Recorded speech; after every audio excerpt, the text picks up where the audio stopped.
Alhamdulillah, saya juga sehat Ibu.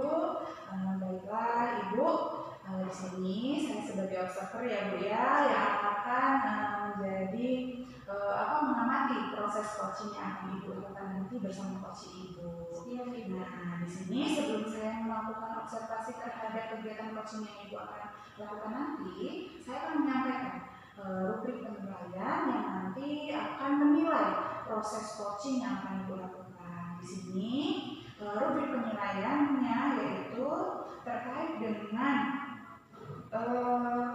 prinsip coaching. Nah, yaitu prinsip coaching itu ada yaitu berupa kemitraan, kemudian proses kreatif dan memaksimalkan potensi yang tentunya Bapak Ibu Evi juga harus memiliki kompetensi coach, yaitu yang pertama presence atau kehadiran penuh, kemudian mendengarkan aktif, dan yang terakhir yaitu dapat mengajukan pertanyaan berbobot yang diharapkan dari pertanyaan berbobot tersebut dapat menggali potensi dari coach Ibu untuk dapat menemukan solusi dari permasalahan yang dialami oleh coach Ibu nanti, seperti itu. Nah, Ibu, dari proses coaching itu juga yang perlu kita perhatikan yaitu tentang alur dari coaching itu harus sesuai dengan alur Tirta. Apakah Ibu sudah memahami tentang alur Tirta? Saya sedikit banyak sudah mulai memahami alur Tirta ini. Sudah kita ketahui alur Tirta itu ada 4 ya Ibu, ada 3. Yang pertama mengenai tujuan, kemudian ada 4 yaitu tentang tujuan, kemudian identifikasi, kemudian atur reaksi, kemudian yang terakhir tentang tanggung jawab, seperti itu. Baiklah, Ibu, sebelum melakukan coaching, di sini saya akan mengajukan beberapa pertanyaan, ya Ibu. Yang pertama, kompetensi coaching yang mana yang ingin Ibu kembangkan dalam proses coaching ini? Oke, tadi kan sudah diterangkan juga ya oleh Bu Septi, kompetensi coaching yang ingin saya kembangkan ada 3. Yang pertama yaitu presence atau kehadiran penuh, kemudian yang kedua ada mendengarkan secara aktif, dan yang terakhir membuat pertanyaan berbobot. Baiklah. Nah, kemudian yang selanjutnya dari kompetensi yang sudah Ibu sebutkan tadi. Nah, ada 3 kan? Nah, itu mana yang akan secara spesifik yang akan Ibu kembangkan? Yang ingin saya kembangkan ya Bu, utamanya yaitu yang pertama, kenapa kok berada di kehadiran penuh gitu? Karena menurut saya ketika kita bisa fokus terhadap coaching, ketika kita menjadi coach, nah itu secara otomatis akan memberikan kunci juga untuk kita bisa mendengarkan secara aktif, dan juga setelah kita bisa fokus, bisa mendengarkan secara aktif, kita juga bisa membuat pertanyaan-pertanyaan berbobot dari mungkin kesulitan yang sedang dihadapi oleh seorang coach. Seperti itu. Ya, betul sekali Bu ya. Dengan kehadiran teman tersebut, pada akhirnya Ibu akan melangkah lebih lanjut, yaitu bisa mendengarkan aktif, dan yang terakhir pada puncaknya Ibu dapat memberikan pertanyaan berbobot kepada coach Ibu, dan nanti akan memunculkan potensi daripada coach Ibu. Nah, yang terakhir nih Bu, terkait indikator ketercapaian ya Bu ya. Nah, indikator ketercapaiannya itu seperti apa yang akan terlihat ketika nanti Ibu sudah melakukan coaching terhadap coach Ibu? Indikator ketercapaian yang ingin saya lakukan ya Bu, saya ingin memaksimalkan potensi coaching yang nantinya dengan menggali potensi yang ada dalam diri coach dengan pertanyaan-pertanyaan berbobot tentunya, sehingga coach sendiri bisa memaksimalkan potensi yang ada di dalam dirinya untuk memberikan solusi-solusi terhadap kesulitan yang dihadapi, seperti itu. Bagus sekali Ibu. Nah, kemudian Ibu, semoga dari indikator yang Ibu sampaikan terkait prosesnya sesuai dengan alur Tirta, kemudian kompetensi-kompetensi yang sudah Ibu lakukan, dari proses coaching ini dapat terlaksana secara maksimal, dan tujuan daripada coaching itu dapat menemukan solusi dari coaching itu tercapai. Baiklah, hanya itu yang ingin saya sampaikan, Ibu. Selanjutnya Ibu dapat memaksimalkan proses coachingnya ya Bu ya. Dan saya berharap semoga coaching berjalan dengan lancar. Amin. Terima kasih atas dukungannya Ibu. Semoga coaching yang akan saya lakukan dapat berjalan dengan lancar. Kemudian harapan yang saya inginkan dapat dimaksimalkan secara penuh seperti itu. Apakah sudah bisa? Bagaimana kabarnya Ibu? Alhamdulillah baik Bu Evi. Bu Evi gimana kabarnya? Alhamdulillah saya juga sehat. Oke, kemarin kan kita sempat bertemu ya Bu, kemudian Ibu sempat bilang bahwasanya ada yang ingin didiskusikan. Kalau boleh tahu kita ingin mendiskusikan apa Ibu? Saya itu merasa agak kecewa Bu. Kenapa agak kecewa?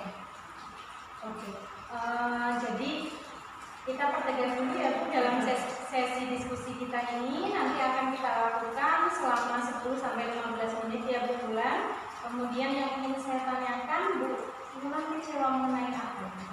Begini Bu, kemarin saya melakukan asesmen formatif. Setelah saya koreksi hasil asesmen itu, saya menemukan banyak siswa yang nilainya masih sangat rendah. Kok seperti itu, saya sedikit kecewa Bu. Apa yang salah dari saya mengajar ya Bu ya? Oke. Jadi yang membuat kecewa berulang karena anak-anak ketika diberikan asesmen formatif nilainya rendah seperti itu ya Bu ya. Oke. Kemudian kalau bisa Ibu ceritakan bagaimana proses pembelajaran Bu Bulan di kelas? Kalau proses pembelajaran saya lakukan di kelas, saya menerapkan pembelajaran kooperatif. Siswa mendiskusikan LKPD secara berkelompok, lalu melakukan presentasi hasil diskusi dan tanya jawab dengan kelompok secara bergantian. Kemudian saya melakukan tes formatif. Masih banyak siswa yang memperoleh nilai yang rendah Bu. Saya rasa sudah luar biasa pembelajaran yang Ibu lakukan ya, tetapi di situ asesmen formatifnya masih rendah nilainya. Untuk mengatasi hal tersebut apa yang Ibu Bulan lakukan? Setelah asesmen, biasanya saya meminta permasalahan yang dilakukan dan cara mengatasinya itu bagaimana. Kemudian saya mempelajari materi dan menanyakan bagian-bagian mana yang belum dipahami oleh siswa. Oke. Setelah Ibu melakukan hal tersebut, respon murid-murid Ibu di kelas bagaimana Bu? Apakah Ibu menemukan hambatan? Beberapa siswa mengikuti arahan dari saya untuk mempelajari ulang materi. Namun, beberapa siswa masih banyak yang sulit mengkoreksikan atau mengungkapkan Bu pemahaman konsep yang satu dengan yang lainnya. Berarti sebenarnya siswa sudah mulai mencoba ya Bu untuk mempelajari ulang materi, namun beberapa siswa masih ada yang tidak mengikuti instruksi dari Bu Bulan. Oke, berarti kalau seperti itu, apa yang menurut Ibu kurang dalam pemahaman mereka? Menurut saya ya Bu ya, kemungkinan karena siswa tersebut masih kurang dalam pemahaman konsep. Kemudian dasar materi sebelumnya dari gaya belajar murid juga masih seperti itu. Berarti kalau misalnya konsepnya masih belum mereka pahami, kemudian apa yang akan Ibu lakukan? Saya melihat dari jawabannya itu analisis kebagian itu murid itu masih salah dalam menggunakan konsep-konsep dasar, sehingga jawaban yang mengarah pada keterhubungan antar konsep itu masih kurang tepat. Lalu bagaimana untuk gaya belajar murid-murid Ibu di kelas? Saya melihat kecenderungan siswa-siswa yang nilainya rendah itu suka menggambar diagram atau bagian yang mirip dengan mapping. Oke, saya tertarik ini dengan penjelasan dari Bu Bulan mengenai konsep dasar ya, dan kecenderungan dari murid-murid Ibu bahwasanya mereka suka menggambar, kemudian mereka menyukai diagram dan juga mind mapping. Kalau seperti itu, solusi apa yang kira-kira akan Ibu pikirkan untuk membuat atau membantu siswa Ibu mengatasi masalah yang sedang mereka hadapi saat ini? Ya, karena siswa sepertinya masih kurang menguasai konsep dasar, maka saya akan memberikan bantuan pembelajaran dengan scaffolding dan juga menerapkan tutor sebaya, Bu. Seperti itu. Iya, betul sekali ya Bu, itu bisa dilaksanakan. Saya juga sepakat dengan Ibu karena dengan scaffolding dan juga tutor sebaya kita akan membantu siswa untuk meningkatkan pemahamannya terutama dalam konsep dasar pembelajaran mereka. Maksud saya begitu, Bu. Oke, berarti apakah Ibu punya gambaran solusi lain yang mungkin bisa memaksimalkan kemampuan dari murid-murid Ibu? Nah, itu Bu, saya juga mencoba menerapkan pembelajaran dengan menggunakan media mapping khususnya ya Bu, supaya siswa itu lebih mudah memahami keterkaitan antar materi atau konsep yang satu dengan yang lainnya seperti itu. Oke, berarti Bapak juga, Ibu juga perlu menyesuaikan pembelajaran sesuai dengan gaya belajar muridnya di kelas ya Bu. Kemudian dengan demikian Ibu bisa membantu mungkin agar anak-anak lebih memahami konsep di dalam pembelajaran itu.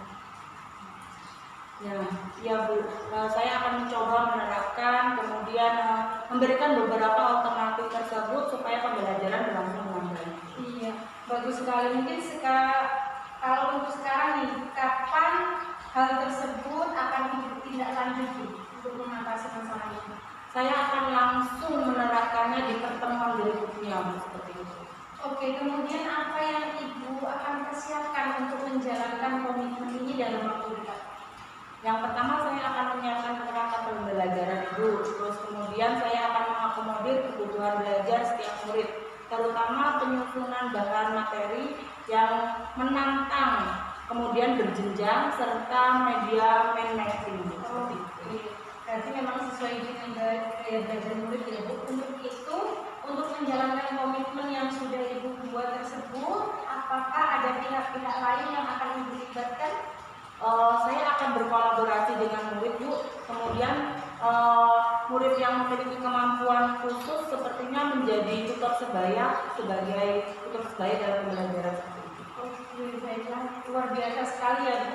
Saya juga sangat senang mendengarkan komitmen yang sudah Ibu sampaikan. Kemudian semoga ini bisa menjadi harapan untuk memaksimalkan dari potensi-potensi murid Ibu yang sudah dilaksanakan dengan baik. Terima kasih Ibu atas saran dan juga masukannya. Semoga ini bisa membuat pembelajaran saya menjadi lebih menarik lagi di dalam kelas. Sama-sama Bu Wulan, kita akhiri sesi diskusi kita pada sore hari ini ya Bu. Assalamualaikum. Waalaikumsalam warahmatullahi wabarakatuh. Dengan lancar. Tadi saya sudah mengamati proses jalannya coaching yang sudah Ibu lakukan dengan coach Ibu. Nah, di situ saya sudah membuat catatan terkait apa yang sudah Ibu lakukan tadi dengan coaching Ibu ya. Nah, namun sebelum saya menyampaikan catatan saya kepada Ibu, saya ingin menyampaikan beberapa pertanyaan kepada Ibu ya. Apa pertanyaan yang pertama Ibu? Apa yang sudah Ibu lakukan atau Ibu terapkan tadi ketika proses coaching dilaksanakan? Dan apa yang sudah menjadi indikator ketercapaian dari proses coaching Ibu tadi? Oke. Indikator pencapaiannya Ibu, saya bersyukur tadi bisa melaksanakan coaching dengan baik dan alhamdulillah coach bisa menemukan solusi dengan mungkin arahan pertanyaan-pertanyaan berbobot dari saya, kemudian beliau bisa memaksimalkan dari potensi yang dimilikinya untuk membuat solusi-solusi atas kegelisahan atau masalah yang terjadi pada beliau. Iya, jadi apa yang Ibu sampaikan barusan itu ternyata memang sama dengan apa yang menjadi catatan saya ya Bu ya. Nah kemudian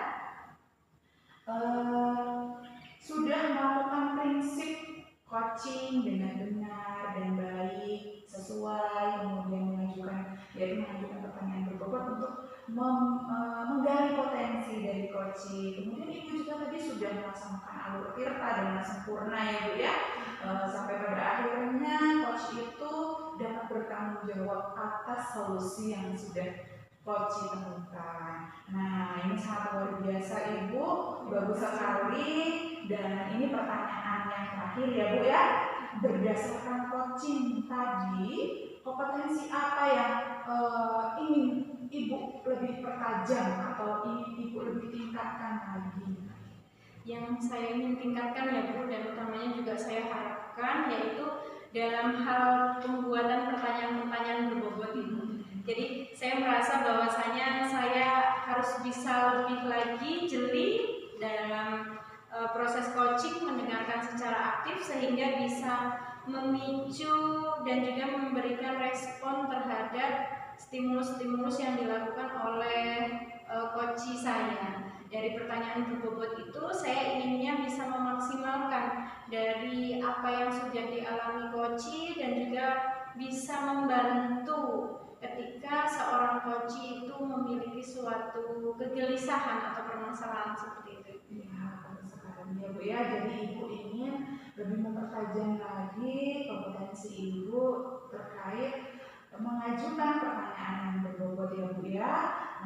Jadi agar lebih dikembangkan lagi dan saya mendoakan Ibu, semoga terkait ini segera Ibu dapat memaksimalkan potensi tersebut dalam diri Ibu. Kemudian tidak hanya potensi itu ya Bu ya, namun potensi-potensi yang lainnya juga, agar Ibu semakin lebih tajam lagi dalam membantu pelayanan ataupun coaching terhadap mitranya.